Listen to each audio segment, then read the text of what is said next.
Bonjour YouTube et bonjour chers internautes et bienvenue au Manga Café. Et oui, toujours Manga Café News, votre émission tout simplement préférée de l'actualité du manga en France, bien évidemment. Et encore une fois aujourd'hui, alors il y a du programme croustifondant, il y a du programme un peu salé, bref vous allez voir, aujourd'hui encore une fois on va se régaler. Et on commence aujourd'hui avec le manga Salad's Day qui arrive chez Nazca, le manga Isekai Anime Studio qui arrive chez Doki Doki, le nouveau manga de Nobuaki Minegichi, Disney Plus qui fait reparler de lui avec potentiellement l'acquisition de plein d'animés et malheureusement des retards de diffusion pour chez nous, une adaptation animée de Phoenix l'oiseau de feu, les musiques et les OST de Nana qui vont arriver en vinyle, et pour finir bien sûr les sorties manga du jour. Allez, Manga Café News, eh bien c'est maintenant.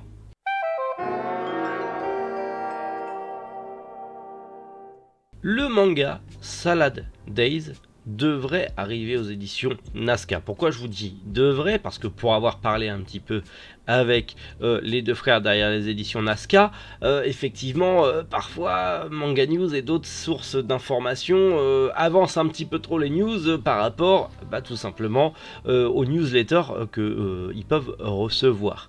Mais du coup, potentiellement, en ce début d'année, Salad's Day devrait sortir. Par contre, malheureusement, vous l'avez vu avec beaucoup de maisons d'édition, surtout les plus petites, au niveau des diffuseurs et des distributeurs, c'est un vrai merdier. Il y a beaucoup de retard. Les transporteurs sont à la bourre, voire pour certains, les transports sont reportés, voire annulés. C'est un bordel. Donc, je vous le dis, ça sort potentiellement en janvier 2023, mais on est encore sûr de rien. Mais en tout cas, c'est un yaoi. Yaoi chinois du coup qui arrive, qui est écrit par Jing Chu Ban et dessiné par Tang Lui Zhang. Alors déjà que le japonais je l'écorche, alors t'imagines bien que le chinois je vais l'écorcher encore plus, déjà que même le français je l'écorche, alors bref, mais du coup ça arrivera en 2023, début d'année si tout va bien, et on va y suivre, pour faire simple, deux jeunes garçons qui vont tomber amoureux l'un de l'autre. L'un est pauvre et chétif et rêve de devenir danseur. L'autre est beau, gosse, viril, ultra baraqué et riche et rêve de devenir boxeur. Ces deux vont avoir une relation tout en essayant d'accomplir justement leurs deux passions. À voir ce que ça va donner. En tout cas, c'est pas mon type de lecture, mais ça arrive chez Nazca. Je l'espère pour ceux qui apprécient ce genre de lecture très rapidement, en souhaitant encore une fois aux éditions Nazca de ne pas avoir trop de problèmes.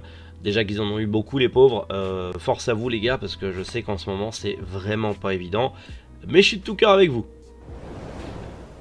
Le manga Isekai Anime Studio arrive chez Doki Doki. C'est un manga court qui sera du coup en 3 tomes, voilà, en 3 tomes, et qui est prévu pour janvier 2023 également. Faut savoir que c'est le premier manga de Kakuchochi qui arrive en France. C'est son deuxième manga au Japon, mais c'est son premier en France. Et c'est un isekai particulier, puisqu'en gros, pour faire simple, on va y suivre Ashita, qui est une animatrice.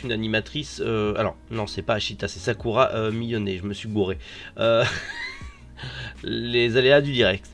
Sakura Miyone, qui est du coup une animatrice de talent du studio Ashita, et du coup un jour où elle se rend au travail, comme d'habitude, elle va tomber sur une sorcière qui a été invoquée dans un autre monde, sauf que cette sorcière du coup elle arrivait dans notre monde à nous, mais elle a envoyé toute l'équipe du studio dans son monde à elle. Donc du coup notre pauvre Sakura, elle a plus personne avec qui bosser, mais c'est pas grave parce que la sorcière va faire venir des habitants de son monde, des habitants qui sont des créatures diverses et variées, pour travailler dans le studio d'animation pour créer le meilleur animé isekai du monde.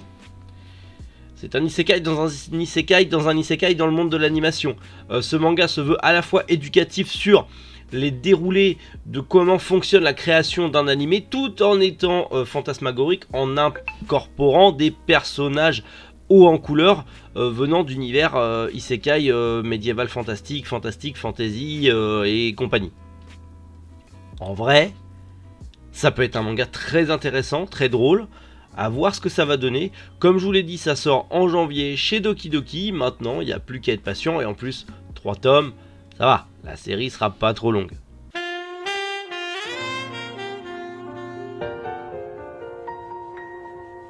Nobuaki Minegichi s'attaque à un nouveau manga centré sur le Mahjong. Le mangaka de All Boy arrive avec un tout nouveau manga en prépublication dans le manga Goraku de Nihon Bugeisha, et du coup il s'intitule All Last Uramichi no Yanagi.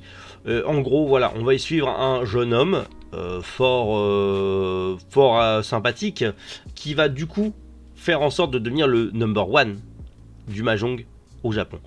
C'est un peu dans le délire d'un Hikaru no Go, mais dans quelque chose de beaucoup plus adulte, même si Hikaru no Go est pas enfin c'est un shonen, mais il traite de thématiques très adultes. Là on est clairement sur du seinen sportif à base de jeux de société japonais, traditionnels en tout cas. Ça m'a l'air fortement intéressant, comme je vous l'ai dit, c'est en pré-publication japonaise, donc malheureusement il va falloir attendre, mais je croise les doigts très fort pour que ça arrive en France, parce que ça, je sais que ça sera mon type de lecture et que j'ai sûrement aimé connaissant le monsieur. Si vous voulez vous faire All Boy, c'est dispo chez Naban Edition dans une très belle édition avec 4 gros volumes, 4 gros pavés, mais c'est un manga qui est juste incroyable. Peut-être que vous avez vu vous le film d'action, incroyable, la bagarre, qui était beaucoup trop bien. Mais du coup, il y a aussi le manga qui est dispo, donc allez-y chez Naban, surtout qu'ils ont fait des réimpressions récentes et du restock en masse, donc n'hésitez pas, je vous le conseille d'ailleurs pour fête de fin d'année. Voilà, une série en 4 tomes, des beaux volumes, une bonne série, allez-y, foncez.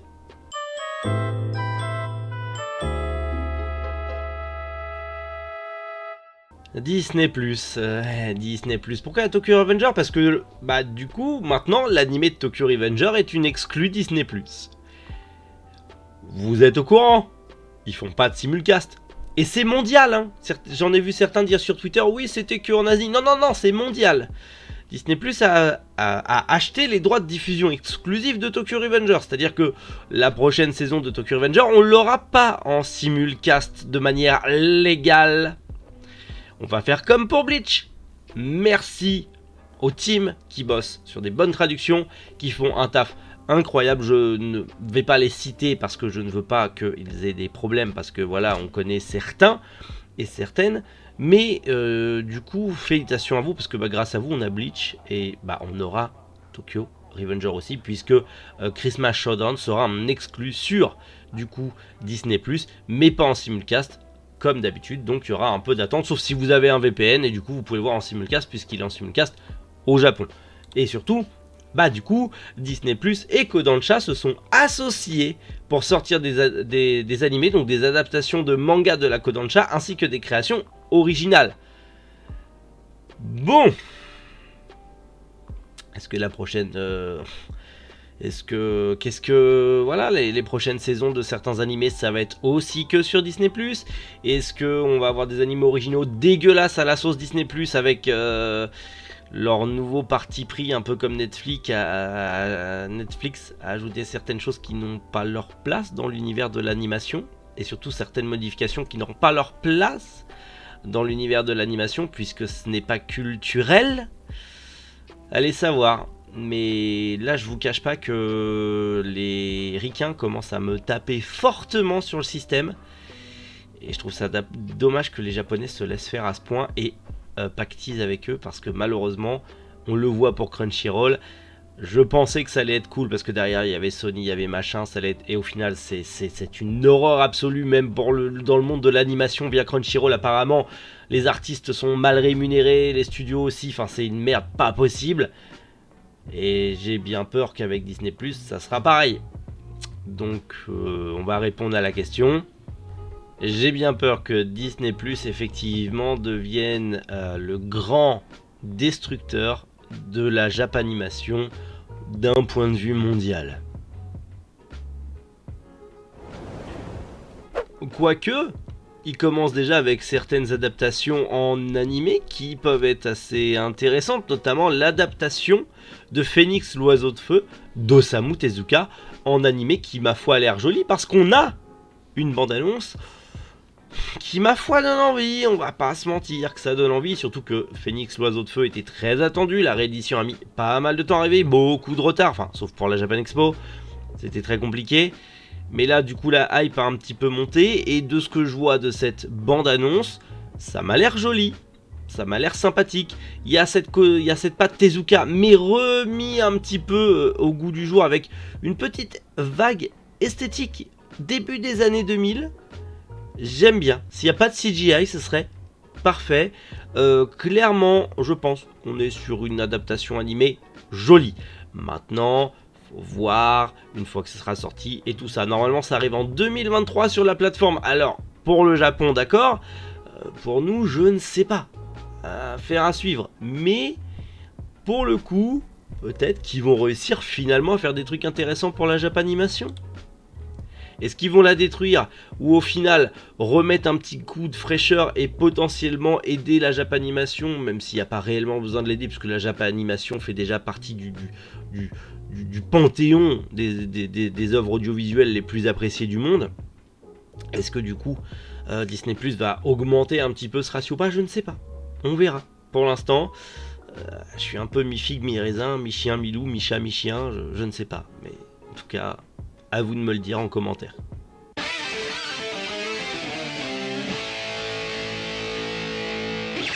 Allez, on va passer à une news qui me réjouit puisque les musiques, les OST de Nana arrivent bientôt en vinyle chez Kana avec deux différentes éditions, celle de Nana bien sûr et celle d'Hachi. Tout ça au prix de 39,99 €. Ils sont d'ailleurs en précommande dès aujourd'hui, je vous ai tout mis en description. J'ai envie de vous dire, c'est typiquement le genre de musique qui a parfaitement sa place en vinyle. D'accord.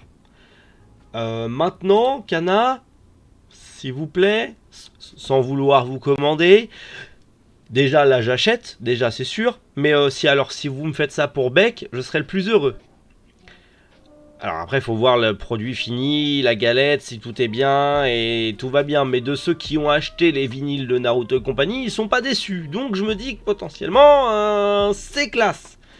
Mais alors faites-moi un vinyle comme ça, remaster sur les OST et les musiques de Beck. Mais alors là, les copains, waouh ça serait beaucoup trop bien. Mais déjà, Nana, c'est incroyable. Lisez Nana. Meilleur shoujo, même si à l'origine c'est plus un josei, mais meilleur shoujo ever, rien à faire. Lisez Nana.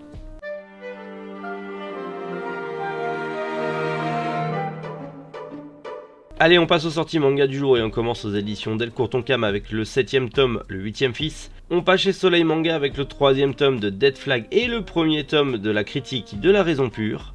Chez Kiyun sort le 7ème et dernier tome de Alpi The Soul Sender, le 3ème tome de Clévates, le 10ème et dernier tome de Gigante, le 7ème tome de Guess What, le 12ème tome Les Liens du Sang, le 4ème tome de My Hero Academia Smash, le 5ème tome de Ranking of King, le 10ème tome de The Killer Inside et le 5ème tome de Tsugumi Project. Chez Manabook sort le 2ème tome de Bofuli, le 25ème tome des Dragon Quest Les Héritiers de l'Emblème, le 9ème tome de Final Fantasy Lost Stranger et le 8ème tome de Siren Rebirth. On passe chez Kurokawa avec le 25ème tome de One Punch Man ainsi que son édition collector et le 10ème tome de Spy X Family ainsi que son édition collector. Chez Komiku sort le 3ème tome de Dresser dans un autre monde, le 24ème tome de Gift plus Minus, le 2ème tome Les Destins de Claire, le 16ème tome de Pétale de Réincarnation, le 11ème tome de Trace et le 6ème tome de Yoko et Poco. Et pour finir, chez Michel Lafon sort le 2ème tome, La déesse de 3000 ans. Alors bien sûr vous allez me dire mais One Punch Man c'était pas reporté et tout ça. Alors il me semble bien que normalement ça sort aujourd'hui. Je me suis renseigné un petit peu avant, j'ai pas vu, je sais que ça devait sortir fin novembre, ça avait été retardé, on en avait déjà parlé, mais apparemment ça sortirait aujourd'hui. Peut-être que j'ai tort, j'ai beau m'être renseigné, potentiellement il y a plein de dates qu'il a encore été repoussé et que je l'ai pas vu. Entre temps, au moment où j'enregistre la vidéo et tout ça, potentiellement c'est pas ça. Donc je l'ai mis en sachant très bien que potentiellement je n'étais pas sûr de moi à 100%. En même temps, je peux pas être sûr de tout, je n'ai pas la science infuse, vous le savez bien. Par contre pour moi, aujourd'hui, ça sera un achat à 100% Kiyun avec le dernier tome de Gigante, le 10ème tome de Killer Inside et le tome de Ranking of King. Voilà, Gigante, Papico, oh, la fin, c'est triste hein. Ils vont me manquer ces deux-là. Faut pas grave, je me relirai le manga. En plus, ça se lit vite, il n'y a pas beaucoup de texte. Bref, en tout cas, dites-moi en commentaire qu'est-ce que vous allez acheter, voilà, en ce 1er décembre. Et je vous donne rendez-vous tout à l'heure, à 8 h, pour le premier épisode du calendrier de l'Avent. J'espère que ça vous plaira, on s'est amusé. J'espère que ça vous plaira et voilà. J'espère que vous serez nombreux à regarder. Dans tous les cas, sinon je vous donne rendez-vous demain matin, comme d'habitude, à 7 h pour le Manga Café News. D'ici là, prenez soin de vous et surtout passez une excellente journée. C'était Méric. Boujou, les internautes.